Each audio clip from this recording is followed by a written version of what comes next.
Imagine this, billions of dollars in gold, silver, and jewels treasures so legendary they've fueled centuries of rumors, pirate tales, and desperate hunts. Yet to this day, no one has found them. What if I told you that these missing treasures might still be out there, waiting for the right person, maybe even you? Today, we uncover the top 5 pirate treasures that have defied time, technology, and treasure hunters for centuries. Welcome to our channel, where history and mystery collide. In this video, we rediving deep into the oceans of time to uncover the greatest pirate treasures still missing today, treasures worth billions that have lured explorers, fueled countless expeditions, and remain hidden despite modern technology. From cursed gold to entire ships loaded with riches, these stories will leave you wondering, how have they stayed lost for so long? And more importantly, could they ever be found? They say every legend has a beginning, and when it comes to pirate treasures, few names strike as much fascination and mystery as Captain William Kidd. The man, the myth, the pirate, or was he really a pirate at all? History remembers him as one of the most infamous seafarers to ever roam the oceans, yet some argue he was more privateer than pirate, a man tangled in political schemes far beyond his control. But what makes his story echo through centuries isn't just his life or his trial. It's the gold, it's the silver. It's the treasure that vanished and has haunted treasure hunters for over 300 years. Picture the scene, the late 1600s, the golden age of piracy. Oceans were alive with merchant ships carrying goods and riches across continents, and equally alive with pirates hunting them down. William Kidd, once a respected privateer with the blessings of English authorities, was tasked to protect English interests. But somewhere along the line, things went terribly wrong. The details remain muddy even today, but accusations of piracy soon replaced tales of heroism. Suddenly, Captain Kidd wasn't the hunter, he was the hunted. But before his downfall, before the trial that would end his life, there were whispers of treasure. Enormous treasure. Treasure looted from ships in the Indian Ocean, treasure said to be worth millions in today's currency. Gold coins, silver bars, jewels. The kind of wealth that could set up kingdoms, not just men. And here's where the mystery deepens, because legend says Captain Kidd hid it. Some claimed he buried it somewhere along the American East Coast. Others swore it was scattered across islands in the Caribbean or even stashed away along riverbanks in far-off lands. What we do know for certain is this: when Kidd was finally captured and sent to England for trial, not all of his alleged treasure was ever accounted for. Imagine being in that courtroom in 1701. Kidd stood accused of piracy and murder, but the whispers among the crowd were about the gold. People wanted to know, where was it? Had it been found? Could it still be out there? Kidd, in a desperate attempt to save himself, offered clues. He hinted at hidden locations, at maps and markers only he knew. He even claimed he could lead authorities to the treasure if they spared his life. But the English court wasn't in the mood for bargains. He was found guilty and hanged, and with his death went the secrets of his treasure's location, or so the story goes. Now, here's where things get fascinating. Over the centuries, treasure hunters have scoured the places Kidd was rumored to have visited. One of the most famous spots? Gardiner's Island off the coast of Long Island, New York. Records show that Kidd did indeed bury something there before his capture gold. Silver, silks, and other valuables later recovered by authorities. But experts believe this was only a fraction of his loot, a mere teaser compared to the full fortune he was said to control. If that's true, then where's the rest? Some modern historians argue the treasure might have been scattered intentionally. Kidd was a sailor who knew the value of secrecy. Perhaps he created multiple stashes, hiding small fortunes in different locations, so that if one was found, the rest would remain safe. Others believe storms, shipwrecks, or even betrayal among his crew could have led to the treasure being lost forever beneath the sea. And then there's a theory that drives every treasure hunter wild, the possibility that it's still out there, untouched, waiting in some forgotten cave or buried under centuries of earth. Even in recent years, expeditions have claimed to find clues. In 2015, a team announced they had discovered a massive silver bar off the coast of Madagascar, which they linked to Captain Kidd's legendary ship, the Adventure Galley. The world erupted in excitement finally, proof. But experts later cast doubt on the find, suggesting it might not be from Kidd's era at all. Still, the story refuses to die because people want to believe. They want to think that somewhere, a fortune in pirate gold is still hidden, its location known only to ghosts and fading maps. And maybe that's why the mystery of Captain Kidd's treasure endures. It's not just about wealth. It's about adventure, danger, and the allure of solving a puzzle that has taunted treasure hunters for generations. The idea that you could walk along some quiet stretch of coastline or dig into the sands of a lonely island and uncover chests overflowing with gold coins connects us to a past filled with daring pirates' secret deals and empires built on stolen riches. When it comes to pirates, there's one name that echoes louder than all the rest, a name that brings to mind fear, fire, and the very definition of piracy itself: Blackbeard. Born Edward Teach or Thatch history can't even quite agree on his true name. Blackbeard wasn't just a man. He was a legend in his own lifetime. He cultivated terror like an artist, weaving a persona so chilling that entire ships surrendered at the mere sight of his flag. But among all the terrifying tailies and sea battles, there's one story that keeps adventurers and treasure hunters awake at night: the story of Blackbeard's hidden treasure. Let's paint the picture. It's the early 1700s, and the golden age of piracy is raging across the Caribbean and the American coastlines. Ships from Europe are sailing back with unimaginable riches: gold from South America, silver from Mexico, gems, spices, silk, and everything valuable the colonies can produce. Pirates, bold and ruthless, prowl the sea routes, and Blackbeard emerges as one of the most cunning among them. He wasn't just skilled with the sword. He was a master strategist, turning piracy into both a business and a reign of terror. Blackbeard understood psychology better than most kings. He tied burning fuses into his long black beard and lit them before battle, creating a halo of smoke and fire around his face. Imagine seeing that through the mist at dawn: a towering man, eyes glowing through smoke, surrounded by roaring pirates ready to board your ship. Many crews simply gave up without a fight, handing over gold and cargo rather than face the devil himself. But here's where the story grows mysterious. For all his plunder dozens of ships, countless treasures, when Blackbeard was finally brought down, almost none of his wealth was ever recovered. How is that possible?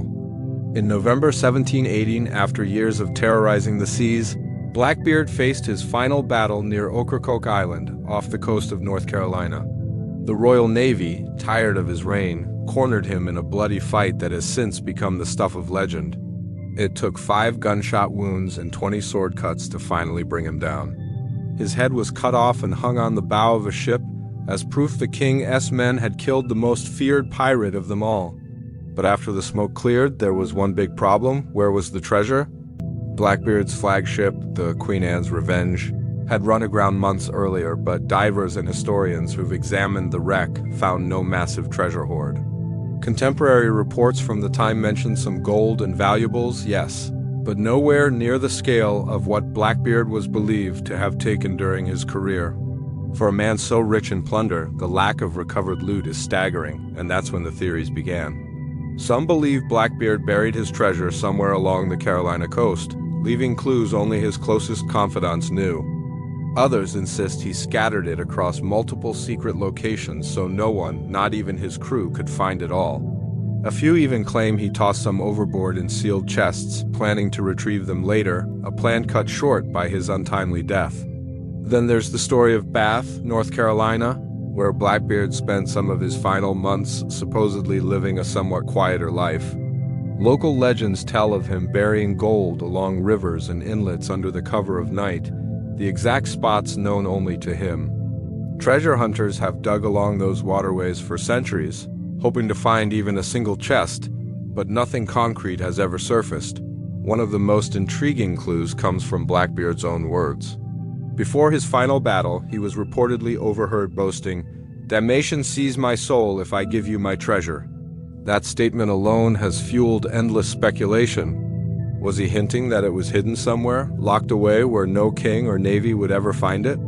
Or was it just bravado from a man who knew the legend of his wealth was more powerful than the gold itself? To this day, divers continue to explore the wreck of the Queen Anne's Revenge, pulling up artifacts like cannons, weapons, and tools, but the fabled treasure remains absent. Historians point out that Blackbeard was known to drink, spend freely, and share some of his loot with his men, so perhaps the fortune wasn't as big as legend suggests. But even accounting for that, too much gold, too many riches, and too many raids remain unaccounted for. And that's what keeps the mystery alive. Along the Carolina coast, locals still whisper about ghostly lights on the water, as if Blackbeard's spirit guards his hidden wealth.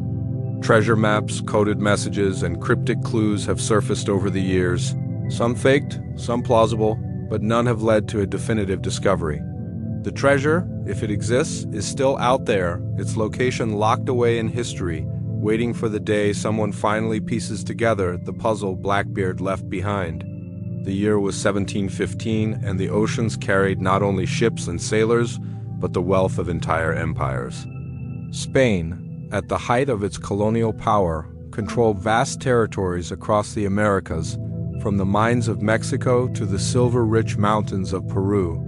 Every year, treasure fleets known as the Flota de Indias would sail across the Atlantic, bringing gold, silver, emeralds, pearls, and other riches back to Europe.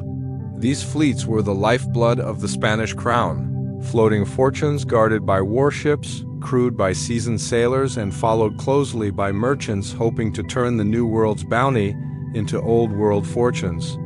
In 1715, one of the grandest of these fleets was assembled in Havana, Cuba. 11 ships, their holds bursting with treasure, prepared to sail for Spain. Imagine the sight. Chests overflowing with gold coins, silver ingots stacked like bricks, emeralds glittering like stars even in the daylight. This was wealth on a scale hard to even imagine today. Modern estimates put it in the billions. But it wasn't just gold they carried. These ships held the hopes of merchants, the taxes of kings, the lifeblood of an empire. The fleet set out in late July, a dangerous time to cross the Atlantic. Hurricane season was already stirring in the Caribbean, but pressure from Spain pushed the ships to sail despite the risk. Every day the fleet waited, Spain's economy strained further. So 11 ships left Havana's harbor, their sails full of wind, their crews praying for calm seas. But the ocean has no mercy for gold or kings. On July 31st, as the fleet sailed along the coast of Florida, disaster struck. A massive hurricane, roaring out of the Atlantic with unimaginable fury, caught the ships in shallow waters. The winds howled, the waves rose like mountains, and one by one, the Spanish galleons were driven onto reefs and torn apart. Sailors clung to wreckage as the treasure-laden ships broke apart, spilling their fortunes into the churning sea. When the sun finally rose, the coastline was littered with shattered wood, bodies of sailors, and scattered coins glinting in the sand. The entire fleet was destroyed in a single night. Word of the disaster spread quickly. Survivors made their way inland, trying to salvage what they could, but the Spanish authorities faced a nightmare. Not only had they lost ships and men, but untold fortunes now lay beneath the waves, scattered across miles of treacherous reefs and sandbars. The Spanish crown immediately launched salvage operations, bringing in divers and indigenous laborers to recover the treasure. Some was indeed found in the following months. Divers pulled up gold bars, silver coins, and jewels from the wrecks, but storms, pirates, and time itself conspired against them. A significant portion of the treasure was never recovered. And then came the pirates. News of the wrecks spread through the Caribbean like wildfire. Pirate crews and opportunistic salvagers descended on the Florida coast, raiding Spanish camps, ambushing treasure convoys, and snatching gold right out from under the king's nose. Among them was the infamous Henry Jennings, who attacked Spanish salvage teams and made off with a fortune, cementing his name in pirate history. Over time, the Spanish abandoned their recovery efforts and the remaining treasure slipped into legend. Storms buried wrecks beneath layers of sand, and shifting currents scattered the riches even further.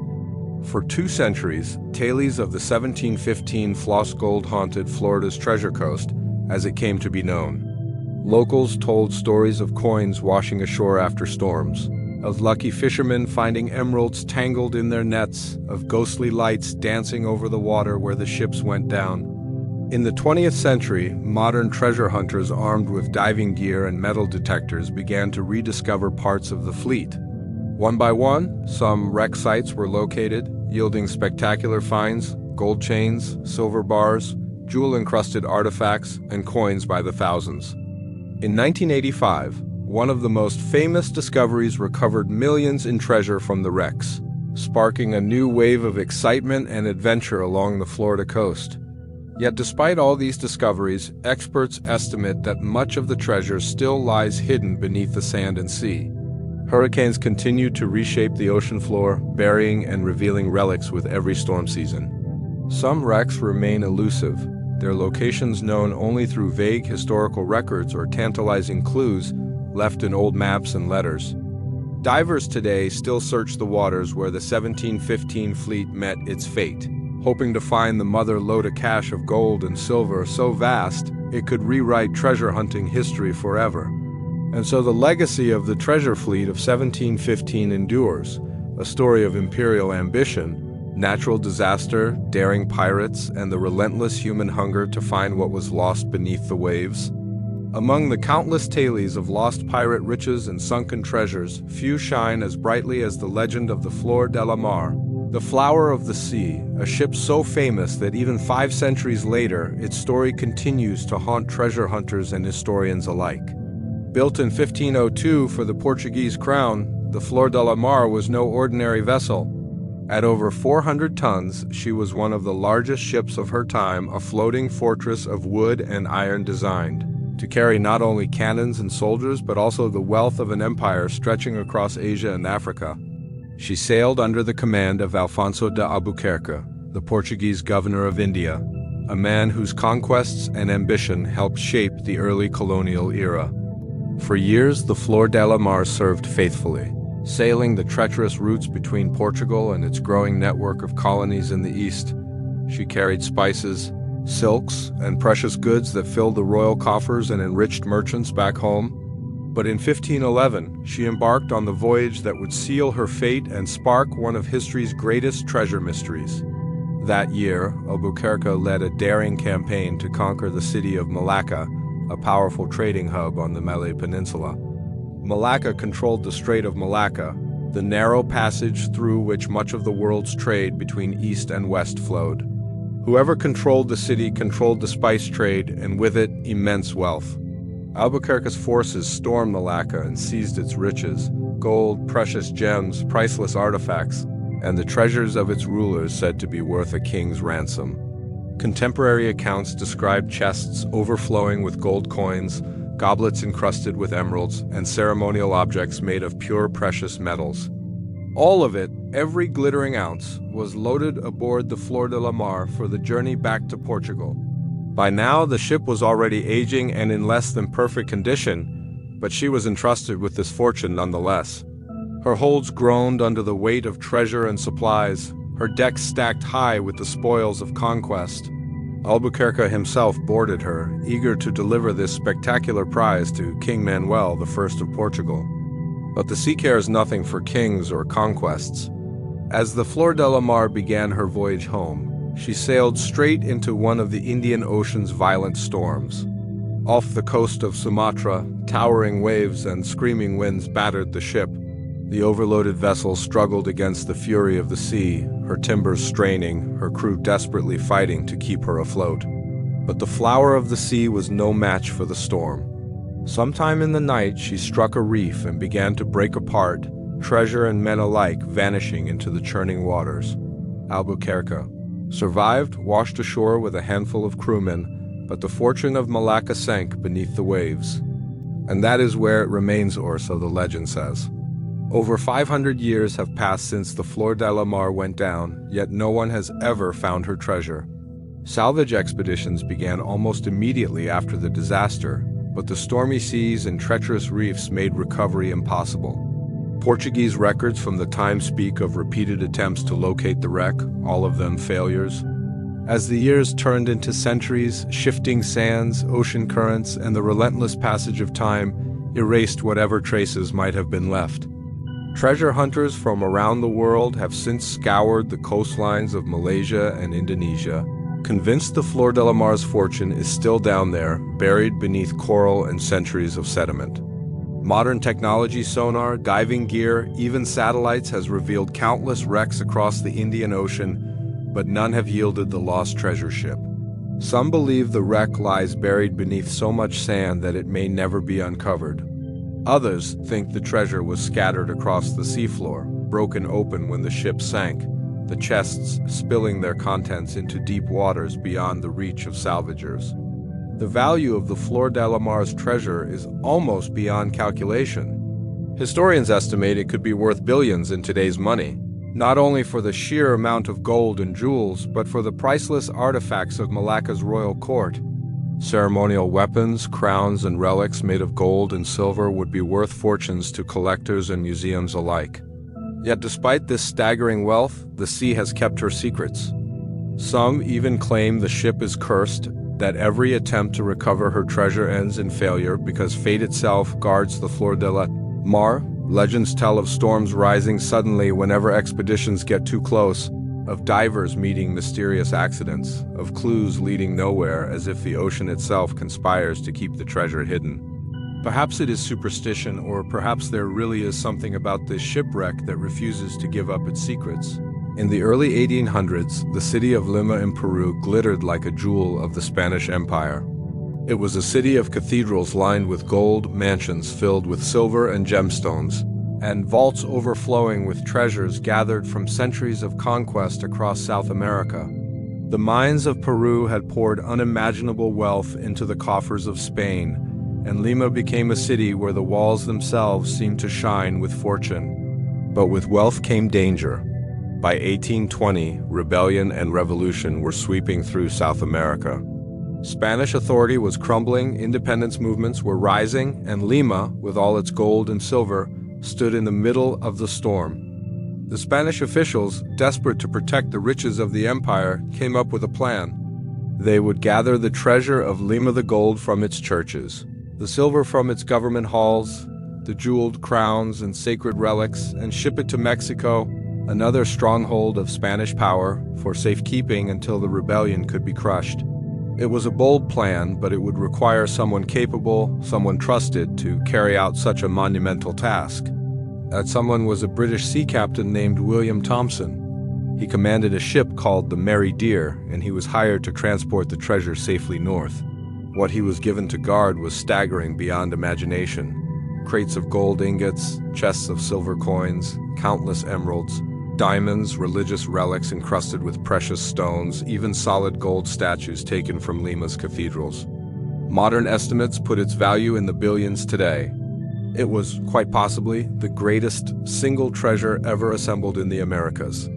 But greed is a powerful thing, and for Captain Thompson and his crew, temptation proved too much.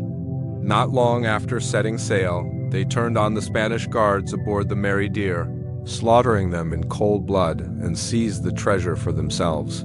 Rather than deliver it to Mexico, they had another idea: hide it. Bury it somewhere so remote, so secret, that they could one day return for it and live like kings for the rest of their lives.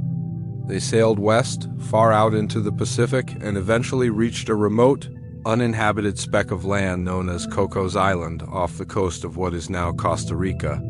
There, legend says, Thompson and his crew buried the treasure in a cave, sealing it away beneath layers of earth and rock. The plan was simple: hide the fortune, wait until the search for them cooled down, then return in secret to claim it all. But fate had other plans. Not long after hiding the treasure, the Mary Dear was captured by Spanish forces. Most of Thompson's crew were hanged for piracy, but Thompson himself managed to cut a deal.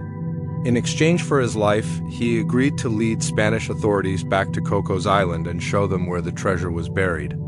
Yet when they reached the island, Thompson escaped into the jungle and vanished. The Spanish never found the treasure. Thompson was eventually recaptured, but he refused to reveal its location, taking the secret to his grave. And so the treasure of Lima remained hidden, its exact spot lost to history. Over the centuries, countless expeditions have tried to find it. From the 19th century to the modern day, adventurers, fortune hunters, and even governments have scoured Cocos Island. Some claim to have found clues, cryptic carvings on rocks. Old maps marked with mysterious symbols, but the treasure itself has never been uncovered. Storms, dense jungle, and the sheer remoteness of the island have defeated every attempt. And then there are the stories of the curse. Locals whisper that the treasure is protected by spirits, that those who come seeking it meet with accidents, madness, or worse. Some treasure hunters disappeared entirely, swallowed by the island's wilderness. Others returned empty-handed after years of searching, claiming to have heard strange voices in the night or seen ghostly lights deep in the trees. Whether you believe in curses or not, the fact remains. The treasure has eluded discovery for over 200 years. Even today, Coco's Island is shrouded in mystery. It's a national park now, protected by law, and modern technology like ground-penetrating radar and satellite imaging has been used to scan parts of it. Yet no one has ever uncovered so much as a single gold bar from the Treasure of Lima.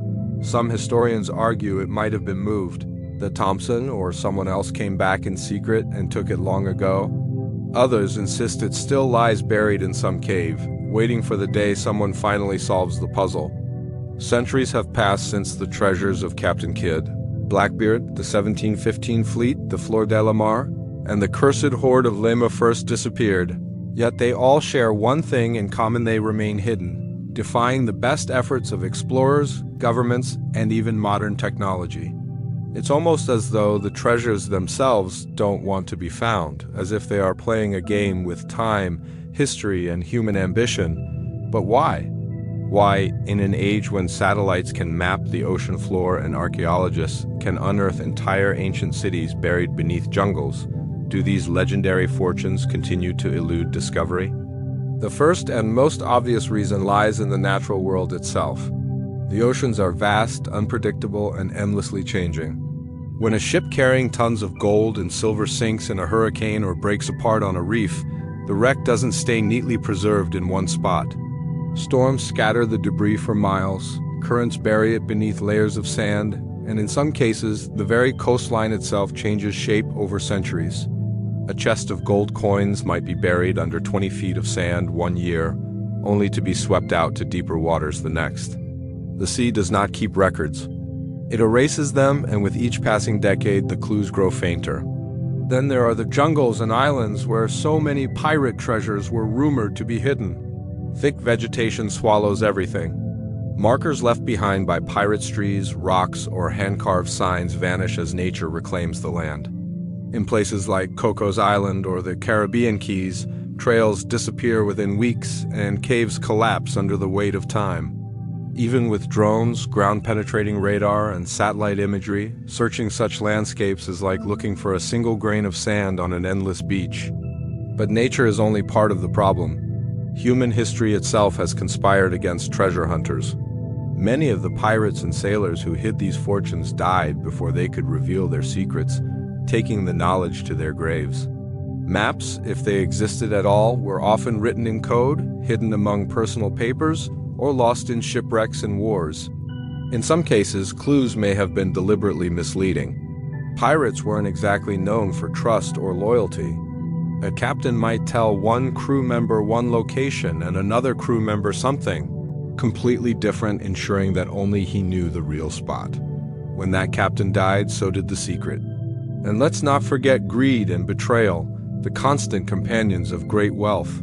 In the centuries after these treasures vanished, countless expeditions set out to find them, but not all were honest. Some faked maps to lure investors, others lied about discoveries to keep potential rivals away, and many more exaggerated claims to attract funding for expeditions that never found anything at all. With every false lead, the truth grew murkier, buried beneath layers of myth and deception as thick as the sands covering the treasure itself. Technology, too, has its limits. Yes, we have sonar, submersibles, and satellites, but the areas where these treasures are believed to be hidden are vast, remote, and often politically sensitive. Shipwrecks may lie in territorial waters where governments restrict exploration. Jungle-covered islands might be protected parks where digging is illegal. And even when a search team gets permission, the sheer scale of the task is overwhelming. Imagine trying to scan hundreds of square miles of ocean floor or dense rainforest for a few wooden chests buried 3 centuries ago. It's like hunting for a shadow in the dark. And then there's the matter of curses, or at least the belief in them. Stories surrounding treasures like the Hoard of Lima or Blackbeard's gold often come with chilling legends of spirits guarding the riches, of misfortune striking down those who come too close. Rational minds might dismiss these as mere superstition, but history is full of expeditions ruined by accidents, disasters, or mysterious disappearances. When enough bad luck piles up, even hardened treasure hunters start to wonder if there's something more at work than coincidence. Perhaps the most fascinating reason these treasures remain missing, though, lies in the human imagination itself. Over time, the line between fact and legend blurs. A pirate may have buried a modest fortune, but as the story is told and retold, the number grows. A chest of gold becomes 10 chests, then 100. A wreck carrying silver ingots becomes a ship bursting with gold bars and priceless jewels. The myth grows larger than reality, until what people are searching for isn't just treasure anymore, it's a dream, a symbol of adventure, freedom, and the hope of striking it rich with one lucky find. And dreams, unlike gold, can never truly be dug out of the ground or lifted from the seafloor. And so, across the centuries, the tales of Captain Kidd's lost gold, Blackbeard's hidden fortune, the shattered treasure fleet of 1715, the Sunken, Flor de Lamar, and the cursed Hoard of Lima have all merged into one great legend of human history, a legend of greed, glory, tragedy, and mystery. Fortunes that could rival the wealth of nations vanished into storms, jungles, secret caves, and the depths of the sea, defying kings, empires, treasure hunters, and modern technology alike. Maybe that's why these stories endure. It's not just about the gold, the silver, or the glittering jewels. It's about the thrill of the chase, the idea that somewhere out there, beneath waves or hidden in the earth, lies a fortune that could change everything for the one who finds it.